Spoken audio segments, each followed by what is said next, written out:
terkasih dalam Tuhan, kembali lagi bersama dengan saya Samuel Rosan. Dan kali ini sebelum kita masuk dalam firman Tuhan dan kebenaran firman Tuhan, yuk kita sama-sama nyembah Tuhan, kita agungkan Tuhan, kita muliakan Tuhan. Nah, ada satu pujian yang ini menjadi sebuah doa saya juga ketika saya mengalami hal yang gak enak, ketika saya mengalami banyak pergumulan. Mungkin sepertinya pergumulan itu berat, tapi satu pujian ini yang menguatkan saya. Semoga lagu dan pujian ini jadi berkat buat kita semua. Dan yuk kita sama-sama naikkan pujian ini dan kita sama-sama sembah Tuhan. Makasih Tuhan.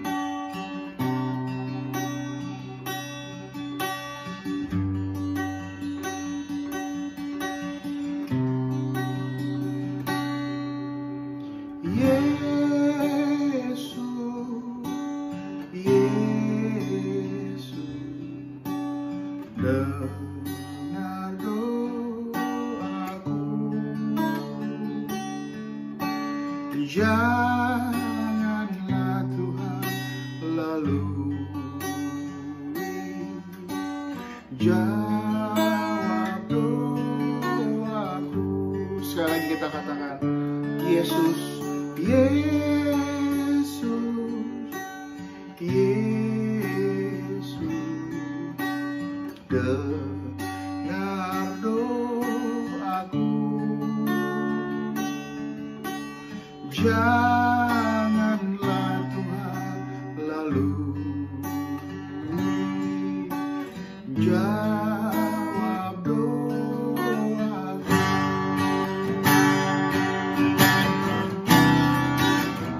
Mari kita sembah Tuhan, kita agungkan. Kau sungguh baik Tuhan, Yesus, Yesus.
sangat baik Tuhan.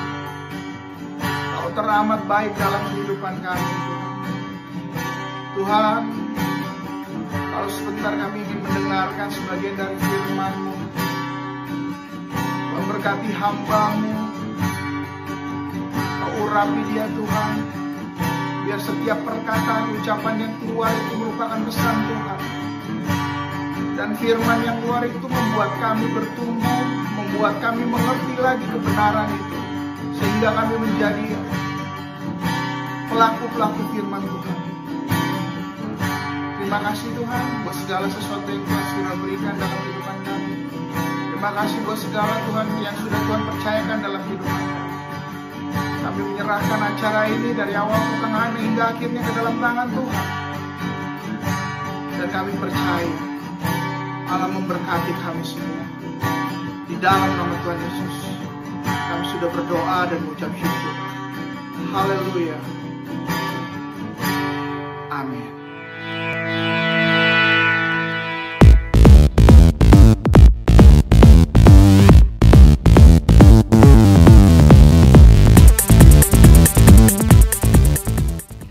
Shalom Bapak Ibu terkasih dalam Tuhan. Tadi kita udah sama-sama menyembah Tuhan, dan sekarang waktunya kita sama-sama belajar tentang kebenaran firman Tuhan, dan kita bertumbuh bersama dalam kebenaran firman Tuhan. Nah, kalau Bapak Ibu memperhatikan postingan saya di media sosial saya bawa tema hari ini bicara tentang yang namanya waspada. Wah, kira-kira apa yang harus kita waspadai? Tidak berlama-lama lagi, mungkin Bapak Ibu Saudara sekalian sudah mempersiapkan Alkitab. Yuk kita sama-sama buka di dalam Matius 7 ayat 15. Bilang begini, waspadalah terhadap nabi-nabi palsu. Wow. Yang datang kepadamu dengan menyamar seperti domba, tetapi sesungguhnya mereka adalah serigala yang buas. Artinya hari ini kita harus belajar waspada terhadap nabi-nabi palsu. Kenapa bisa dibilang palsu? Kira-kira kenapa ya? Nih, saya punya ilustrasi yang gampang dan sederhana. Kalau Bapak Ibu beli satu barang, tiba-tiba dia bilang asli. Wah, kelihatannya bagus, packagingnya menarik, dan orang itu bilang, ini pasti asli, ini dijamin asli. Lalu kita beli. Setelah kita beli dan kita coba tanya ke orang, dan coba kita perhatikan, bahkan kita bawa ke counternya, ternyata palsu. Aduh, rasanya gimana ya? Kesel, pasti marah, pasti sebel, pasti ngerasa sesuatu yang gak enak dan gak nyaman dalam diri kita. Nah, begitu juga ketika kita mau mengenal Tuhan, kita mau lebih dalam lagi, lebih intim lagi sama Tuhan, mau tahu apa yang menjadi kehendak Tuhan dalam kehidupan kita. Bahkan kita punya persekutuan yang intim dengan Tuhan. Tetapi ada yang namanya nabi palsu. Aduh, rasanya gimana ya? Udah sungguh-sungguh, udah serius, udah rasanya, aduh Tuhan tuh, saya mau deket banget sama Tuhan, saya mau punya hubungan yang baik, yang intim sama Tuhan. Ternyata ada nabi palsu yang ngasih ajaran gak benar, ngasih nasihat yang kurang lebih menyimpang, dan membuat kita akhirnya apa? Mungkin kita kecewa, mungkin kita sebel, mungkin kita ngerasa kok kayak begitu ya, hamba Tuhan ada yang kayak begitu ya. Nah, oleh sebab itu hari ini kita belajar bagaimana sih ciri-ciri dari yang namanya nabi palsu itu. Pengen tahu? Yuk kita buka di dalam Ulangan 13 ayat 1 sampai 3. Pasti udah siapin Alkitab nih. Saya bacakan ya. Apabila di tengah-tengahmu muncul seorang nabi atau seorang pemimpin, dan ia memberitahukan kepadamu suatu tanda atau mujizat. Waduh, kurang lebih begini nih. Saya deh contohnya. Ketika saya memberitahukan kepada jemaat Tuhan suatu tanda, nubuatan, atau mujizat, kurang lebih begitu nih. Saya bilang, ini ya, Tuhan ngomong begini. Lalu saya melakukan mujizat bagi jemaat Tuhan. Dan wah, kelihatannya hebat, kelihatannya keren. Wah, kelihatannya azib. Nah, lalu ayat berikutnya ayat 2 bilang apa? Dan apabila tanda atau mujizat yang dikatakan kepadamu itu terjadi, dan ia membujuk, mari kita mengikuti Allah lain yang tidak kau kenal, dan mari kita berbakti kepadanya. Kurang lebih begini nih ngomongnya. Kan udah tahu kan, Bapak Ibu kan udah lihat, saya bikin mujizat, saya melakukan nubuat. Oleh sebab itu, yuk kalian semua ikut saya. Ikut saya. Ingat, ikut saya. Saya loh, bukan Tuhan loh. Ikut saya. Pokoknya saya bilang A, kamu harus ikutin. B, kamu harus ikutin. C, kamu harus ikutin. Pokoknya dengerin apa perkataan saya. Dan apa yang saya bilang, apa yang saya lakukan harus diikutin dan diturutin. Kurang lebih begitu. Artinya saya menggiring dan membawa jemaat Tuhan supaya bisa mengikuti apa yang menjadi keinginan saya. Bukan keinginan Tuhan. Bukan kehendak Tuhan, tapi kehendak saya. Kurang lebih begitu. Ayat 2 bilang begitu. Dan ayat 3 bilang begini. Maka janganlah engkau mendengar perkataan nabi atau pemimpin itu. Dengar ya. Sebab Tuhan Allahmu mencoba kamu untuk mengetahui apakah kamu sungguh-sungguh mengasihi Tuhan Allahmu dengan segenap hatimu dan segenap jiwamu. Jika saya melakukan yang namanya nubuatan, jika saya melakukan namanya mujizat dan itu terjadi di tengah-tengah jemaat Tuhan, lalu saya menyarankan, mengajak dan membawa kalian ke arah yang gak benar, jauh dari Tuhan, bukan dekat sama Tuhan, justru malah membawa kalian tuh supaya lebih segen sama saya, lebih takut sama saya, lebih ngerasa sepertinya harus mendengarkan apa yang saya ucapkan, bukan Tuhan ucapkan. Hati-hati, itu sudah menyimpang. Dan di situ Tuhan juga lihat, sebenarnya kalian setia nggak sama Tuhan? Sebenarnya kalian serius nggak sama Tuhan? Ayat 3 bilang begitu kan? Dan Tuhan bilang, apa kalian sungguh-sungguh cari Tuhan atau cari hamba Tuhan? Kalau ada yang model seperti itu, ada hamba Tuhan yang melakukan hal seperti itu dan menyatakan bahwa dirinya, sayanya lebih besar daripada Tuhannya, tinggalin. Karena kenapa? Karena itu merupakan nabi palsu. Kalau nabi yang benar, dia akan menggiring dan membawa kita lebih dekat lagi sama Tuhan, lebih intim lagi sama Tuhan. Contoh, misalnya saya bilang, saya melakukan mujizat A, B, C, dan D, saya melakukan nubuatan dari A sampai Z lah. Ketika saya lakukan itu, saya akan memberitahukan jemaat dan saya akan menginformasikan jemaat bahwa semuanya itu bukan karena saya. Karena Tuhan yang melakukan. Saya sebagai alat dan saya sebagai jembatan. Artinya saya harus tetap menggiring jemaat dan mengajak jemaat untuk lebih fokus lagi sama Tuhan, lebih intim lagi sama Tuhan, dan mencari Tuhan lebih sungguh-sungguh lagi. Tapi kalau ada yang bilang suruh ikut saya sebagai hamba Tuhan, tinggalin. Itu yang pertama, ciri-ciri dari nabi palsu. Nah, lalu yang kedua bagaimana? Yang kedua saya mencatat, yuk kita lihat di dalam Ulangan 18 ayat 17 sampai 20. Demikian firman Tuhan. Lalu berkatalah Tuhan kepadaku, apa yang dilakukan mereka itu baik. Seorang nabi akan kubangkitkan bagi mereka dari antara saudara mereka seperti engkau ini. Aku akan menaruh firmanku dalam mulutnya, dan ia akan mengatakan kepada mereka segala yang kuperintahkan. Artinya gini, ngomong sesuai dengan apa yang Tuhan perintahkan. Bukan keinginan pribadi, bukan kehendak pribadi. Tetapi ketika Tuhan menyampaikan pesan, nabi itu harus menyampaikan pesan itu. Tidak boleh ditambah, tidak boleh dikurangi. Kurang lebih begitu. Lalu ayat berikutnya, orang yang tidak mendengarkan segala firmanku yang akan diucapkan nabi itu demi namaku, daripadanya akan kutuntut pertanggungjawaban. Kalau nabi yang benar, nabi tidak palsu alias original, ketika dia ngomong sesuatu dan itu dari Tuhan, kalau kita nggak lakukan, kalau kita nggak menjalaninya, maka firman Tuhan bilang akan Tuhan tuntut. Jadi sepertinya membingungkan nih. Sepertinya membingungkan nih Bapak Pendeta. Kalau ada hamba Tuhan yang ngomong itu dari Tuhan apa enggak ya? Gampang. Tunggu dulu. Ini belum selesai.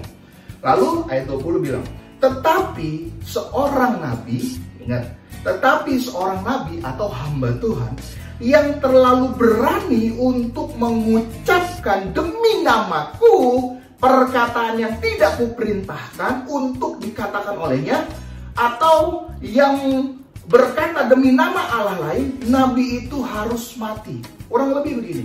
Kalau emang itu pesan dari Tuhan, dia harus sampaikan, tidak boleh ditambah, tidak boleh dikurangi. Dan ketika pesan itu disampaikan, pesan itu pasti akan terjadi, pasti akan digenapi. Tetapi kalau hamba Tuhan yang palsu, nabi yang palsu, dia suka tanda kutip mencatut nama Tuhan untuk mencari kepentingan diri sendiri. Contoh, kalau Tuhan memang benar bicara sama saya, artinya ini tanggung jawab saya sama Tuhan sebagai hamba Tuhan. Ketika memang pesan itu disampaikan, saya harus sampaikan benar-benar itu dari Tuhan. Tidak boleh saya tambahkan, saya tidak boleh kurangi. Dan ketika saya ngomong, itu pasti terjadi. Misalnya, kurang lebih begini, Samuel, kamu nanti di tanggal 10 bulan 10 kamu akan mengalami mujizat kesembuhan. Ini kan saya berdoa nih sebelum tanggal 10. Tiba-tiba di tanggal 10 saya berdoa terjadi mujizat. Artinya itu benar. Tuhan yang menyampaikan. Tuhan kasih pesan buat saya. Berarti nabi itu bukan palsu, original. Tetapi yang palsu bagaimana Bapak Pendeta? Oke, kurang lebih begini. Saya mengatasnamakan Tuhan dan saya bilang saya dengar suara Tuhan. Tuhan bicara sama saya. Tuhan ngomong sama saya. Tuhan melakukan sesuatu hal yang luar biasa dalam hidup saya. Saya bilang sama jemaat Tuhan, tanggal 20 bulan 10 akan terjadi yang namanya mujizat bagi kalian. Semua masalah yang kita hadapi akan selesai. Semua masalah yang kita hadapi akan berakhir. Ternyata tanggal 20 bulan 10 tidak terjadi apa-apa. Pertanyaannya, jemaat Tuhan juga harus pintar. Itu dari Tuhan apa karang-karangan saya sebagai hamba Tuhan? Dan firman Tuhan bilang, kalau kamu mengucapkan sesuatu, menyampaikan sesuatu, dan itu bukan dari Tuhan, kamu mencatut nama Tuhan, maka di ayat ini bilang, nabi itu harus mati. Artinya kamu harus bertanggung jawab sama Tuhan. Karena apa? Kamu sudah mencatut nama Tuhan. Kamu sudah mempergunakan nama Tuhan dengan sembarangan, dengan mengatasnamakan Tuhan untuk tanda kutip mencari kepentingan, keuntungan, mungkin mencari popularitas atau mencari sensasi buat diri kamu. Dan itu pertanggungjawabannya kamu sama Tuhan. Lalu saya bilang, oh sorry. Tuhan ngomong bukan tanggal 20, tetapi tanggal 25 Desember. Kurang lebih begitu. Pertanyaannya, ketika Tuhan menyampaikan pesan, ketika Tuhan memberikan pesan, itu jelas dan tepat. Tuhan tidak pernah meleset. Dan Tuhan bukan Tuhan yang plin-plan. Atau anak sekarang bilang, ababil. Kok ngomong A Tuhan, lalu gak lama Tuhan ngomong B. Ini yang benar yang mana? Pertanyaannya, kalau Tuhan aja gak konsisten, kita bingung kan? Orang aja kalau kita nih ketemu orang, si A, contoh, orangnya si A. Si A bilang A, gak lama bilang B. Lalu gak lama bilang C, gak lama bilang lagi ke A. Bingung gak? Bingung. Masa Tuhan seperti itu? Berarti Tuhan plan dong. Oleh sebab itu, kita sebagai jemaat Tuhan harus cerdas, harus pintar, dan harus tahu mana yang asli, mana yang palsu. Oke? Jadi kalau ada hamba Tuhan yang bernubuat dan mengatakan sesuatu dan akhirnya tidak terjadi, artinya itu nabi palsu. Yang ngomong siapa? Alkitab. Firman Tuhan bilang di dalam Ulangan 18 ayat 20, kalau dia sampai begitu, artinya dia mencatut nama Tuhan dan dia harus mati.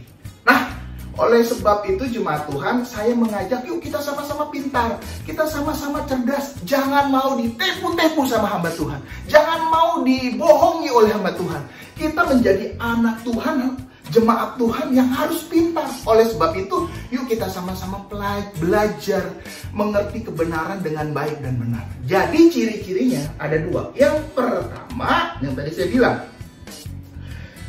dengan kata lain, kalau ada hamba Tuhan yang punya karunia, lalu mengajak engkau, jemaat Tuhan, jauh dari Tuhan dan mengikuti dirinya, artinya itu hamba Tuhan palsu. Hamba Tuhan yang benar akan membawa kamu lebih semakin intim lagi sama Tuhan. Dengan kata lain, saya menyimpulkan, hamba Tuhan tersebut, tanda kutip, pengen menjadi Allah kecil, pengen saingan dia kayaknya sama Tuhan. Itu yang pertama. Lalu yang kedua, kenapa hamba Tuhan yang palsu itu suka mencatut nama Tuhan dan mempergunakan nama Tuhan untuk sesuatu yang mungkin menguntungkan diri dia sendiri? Karena apa? Karena ada motivasi di situ. Dia punya tujuan dan saya nggak tahu tujuannya apa. Ya kan? Tujuannya saya nggak tahu apa. Apakah pengen cari populer atau mencari sensasi? Ya itu urusan mereka lah. Tetapi kita sebagai jemaat Tuhan, kita harus jeli dan kita harus pintar. Kalau ada yang bernubuat dan ngomong itu dari Tuhan ternyata tidak terjadi, itu berarti nabi palsu. Dan artinya jangan kamu terlena, jangan kamu ikut-ikutan. Nah, sebagai ayat terakhir, yuk kita baca di dalam Matius 24 ayat 11 bilang begini. Banyak nabi palsu akan muncul dan menyesatkan banyak orang. Oleh sebab itu, ada dua hal tadi yang kita sudah pelajari. Kita jangan sampai disesatkan. Oke? Yuk kita sama-sama berdoa. Tuhan Yesus, terima kasih buat hari ini. Hari ini pengajaran Tuhan mengajarkan kami agar kami menjadi jemaat Tuhan yang pintar dan cerdas. Jangan sampai kami dibohongi, ditipu oleh hamba Tuhan yang mengatasnamakan Tuhan ternyata mencari kepentingan sendiri, mencari keuntungan sendiri. Tuhan berikan hikmat marifat kepada jemaat Tuhan yang menonton video ini supaya mereka lebih jeli lagi, lebih mengerti lagi bahwa segala sesuatu itu harus bersumber dan bersenter kepada Tuhan. Dan memfokuskan kita jemaat Tuhan harus lebih dekat, lebih intim lagi sama Tuhan. Bukan kita takut sama hamba Tuhan, tapi harus lebih takut dan lebih taat lagi sama Tuhan. Terima kasih Tuhan buat hari ini. Segala pujian, hormat, syukur, kemuliaan hanya bagi nama Tuhan Yesus. Haleluya. Amin. Tuhan Yesus memberkati.